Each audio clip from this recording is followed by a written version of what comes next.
Story 1. I, 33 female, lost my husband Jim 13 months ago when he was just 34. Jim and I had been married for 7 years, and we were raising 4 children together before his passing. Jim's son Kyle Tween was the oldest child from his relationship with another woman. Kyle's mom was not in his life. She had been at times, but was unreliable and didn't show up to parent Kyle. She'd show up sometimes to remind Jim that she still had rights. Kyle's maternal side of the family had very sporadic involvement that lessened over time, and after many arguments with us, they didn't like that I was the primary caregiver while Jim worked. At times, they did their best to alienate Kyle from me. They would tell him I wasn't his real mom, or I was out to take them away from him. He created problems, and we ended up in court after Jim told them no more contact. At that point, they were given access to Kyle once every 2 months and would often take it, but not every time. After Jim died, Kyle's maternal grandparents sued for custody. A guardian, Adlet M., was brought into the case, and Kyle told the guardian he wanted to be with his real family, who he considered to be his maternal grandparents. He told the guardian he was tired of me taking him away from people he was meant to be with. That, paired with a clean home and more money than I had, went in the grandparents' favor, and they were awarded custody. My husband's parents were extremely unhappy about this, and when it soon became clear that the grandparents would not allow any contact between Carl and his siblings, it was even more clear that my husband's parents felt that I should have done and be doing more. They made some comments occasionally, and I asked them to please not. I told them we were grieving enough without them turning on me. They asked me if I ever really loved Kyle and how I could let him go. The truth is I do love Kyle, and I always have. I would have loved to be his mom and always saw him as my first child. If he showed up tomorrow and wanted to stay, I would let him. I even sent him to his grandparents with a few of his dad's things. But he was messed around so much by people, and I know the trouble from his maternal family caused a trauma that damaged our bond, and I know he's struggling with loyalty issues. Letting him go might be the only way to save him from more, and it's also the only way I can continue to look after my 3 biological children, who have lost their dad. On Saturday, my husband's parents were over to spend time with the kids, and they told me Jim would be so ashamed of me for letting Kyle go. I don't know why this set me over the edge, but it did. I lost my temper in front of the kids, and I told them Jim would be more understanding than they had been, and he would never have wanted them to treat me with such a cruel disregard. I then made them leave. They were furious with me for speaking to them that way in front of the kids, but inappropriate for you to respond. How convenient. You are not the idiot. If Kyle told the judge he wanted to go, then there would have been nothing you could have done to change the outcome. Grieving people can be such idiots sometimes. It's unbelievable. How could you let him go because keeping him hidden in the attic would have been illegal? And there are no words for Kyle's maternal grandparents either, like they can eat rocks. Jim's parents possibly think they are helping with their insensitive comments. Indeed, they are grieving the loss of their son, and probably they have misplaced anger toward you. But they are behaving wildly inappropriately given the situation. Do they think it's so easy being a young, recently widowed mom of 3 young kids, and you're supposed to fight the maternal side of the eldest son's family too? I really wish Jim's parents were providing you a whole lot more support and a whole lot less judgment and grief. Maybe you can talk with them at some point about what you need from them. Then maybe you can't, but you are definitely not the idiot here, and I hope things get better for you. A couple of months ago, my girlfriend started working a new role for airport ground operations, which involved driving and getting some certifications. The day she started, her company made a LinkedIn post with a picture of her about how she was the first woman to join the team, and also encouraged more women to apply and get the certifications. Literally, the day after, she messed up badly at work and crashed a vehicle into a plane. No one was hurt, but the plane was damaged and a flight had to be delayed. It was really silly since she accelerated when she thought she was braking and made it worse. The same had actually happened to her while driving on the road once when she rear-ended a car. It's been a few months since that happened, and I obviously didn't say anything to make her feel too bad at the time. However, we were just talking about it in conversation. I told her that I found it pretty funny since she messed up the day after they made that LinkedIn post about empowering women in these careers. I thought we could laugh at the irony together since it's been a while, but she called me an idiot and accused me of making her confidence worse. She now works a different job in retail, so it's not like she's still working there. Am I the idiot for telling my girlfriend that I found her past mistake pretty funny? So, a big deal was made about her being the first woman at a particular job. She messed up badly right after, and apparently the job didn't work well at all because she's now at a new job a few months later. Sounds like it was a bad and embarrassing experience for her. And you found it pretty funny? Yep, you are the idiot. It also sounds like she lost her job due to this incident.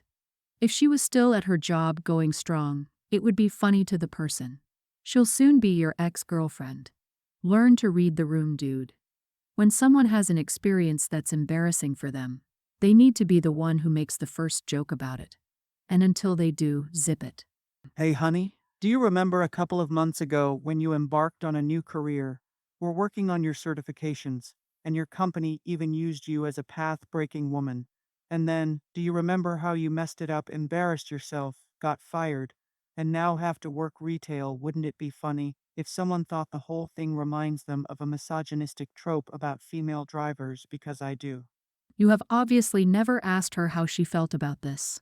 You just decided that enough time had passed so you could laugh about it. Not the idea, and I feel like people here are being purposely dense. You were laughing at the irony of a situation, not at her directly. It would have been funny if the role were reversed too. You weren't demeaning her or thinking that she was an incompetent woman. With that being said, it's obviously a sensitive topic for her. Let's just apologize and move on. I, 38 female, also think it's funny. If it was something I was sensitive about, I'd just let my boyfriend know instead of going off on him. I laughed out loud at this story. People need to get a grip. And please stop making stupid LinkedIn posts until you can go 2 days without crashing a car into a damn plane. Like, really, that stuff is funny. My female 31 and my fiancé, male 35, are getting married. His brother, 41, and his bro's wife, 34, are due to have a baby any day. The kid will be 7 or 8 months old by the time we get married. We live an hour from my in-laws, bro, sis, mother, and father. The wedding will be 4 or 5 hours away for us all. 2 months before telling us they were expecting, we had a conversation where, in very clear terms, they told us, children are not in our immediate future. At the time, they were living with her parents. She's an only child, and he had switched jobs. So you can imagine we were happy, but also confused as they went from no kids, we aren't ready to, we're cooking up a kid. This baby is a complete shock and has become the sole priority for my in-laws in a way that has become hurtful. We're having a child-free wedding. The only exception we've made to this is my future nephew. My fiancé asked his brother to be his best man. My sister-in-law is not involved in any part of the day, except to be my brother-in-law's +1. My mother-in-law initially said she would plan my bridal shower with my mom. She casually mentioned to me one day that she didn't have the bandwidth to host my bridal shower as she would be helping with childcare for sister-in-law. I don't understand how the two are related, but my mom will plan an excellent bridal shower without my mother-in-law. I pushed my wedding dress shopping date back because my mother-in-law didn't want to spend 2 weekends traveling for dress shopping and a baby shower. My fiancé expected that his brother would plan a bachelor party. Up until recently, the plan was to take an international trip, but now that he will be a father, he won't travel far. My fiancé is unhappy about this, and has argued that some of the domestic destinations they're selecting are further than some international places. Now that the baby is due to be here any day, my brother-in-law has preemptively requested that we give them the bridal suite, the space on site at the venue where we can get ready, refresh and relax, access to care for the baby. We were both upset. I'm okay with having their child at my wedding because I know how attached parents can be. Still, I'm not okay with making accommodations for a child who just as easily could not be at my wedding. My sister-in-law is an only child, so we offered to invite her parents, understanding that they would stay at the Airbnb and take care of the baby. They didn't like this option even though the Airbnb is booked. And I'm not exaggerating when I say this, it's around the corner from the venue. We offered them a ceremony-only option so they could leave during the cocktail hour. They didn't like this option. It's clear that the priorities of my fiancé's family have become this child. I don't want to be resentful of this baby or my sister-in-law. Yet, before we finalized our menu, we're being asked how to make our wedding comfortable for a baby we didn't expect would be there. Am I the idiot for saying, no, you cannot use the amenities provided to us as bride and groom to give your kids some milk and a nap? Not the idiot. If it gets to be too much, you can always tell your sister-in-law that maybe they shouldn't bring the child. Prepare for a crap storm, weather it out, and when it's all done, you will either find your sister-in-law and maybe your mother-in-law will boycott your wedding, or they will be grateful that you're willing to relent and allow them to bring the child at all. Remember, it's not your mom and sister, it's your soon-to-be husbands. Let him worry about their relationship. You worry about your boundaries and not letting his family walk all over you. Stop discussing it with them. You have given them options. If they don't like them, they can find options or stay home. It's not your job to make accommodations for their baby. They were comfortable communicating their boundaries, and so should your fiancé. If there is a blowback, then just say, sorry you feel that way, but the answer is still no, and then repeat. Plus, ensure you inform the hotel and wedding coordinator that no one has permission to enter that room. Everyone's the idiot here. They can ask, it's not like you are the Pope and cannot be bothered by the masses, though I see nothing wrong with letting them use the space with the fiancé, seeing that they are his family. But your whole attitude is coming off as, it's my day. Why do you care about a baby? It doesn't matter if the baby wasn't planned, it's coming. And yes, the soon-to-be-in-laws will care more about that than your wedding. I see your future brother-in-law dropping out of the wedding if you or your fiancé push this too far. While this may be something you're okay with in the short term, it will affect the rest of your lives with this family. I'll start off by saying I, 22 male, don't like my food touching. When I have several different foods on my plate, I have them far apart because I can't stand it when one food doesn't taste the way it should. Due to this, I usually only put on my plate what I eat at the moment. For example, if I'm eating a meal that includes chicken and rice, I'll put the chicken on my plate, eat it. Then put the rice on my plate and eat it.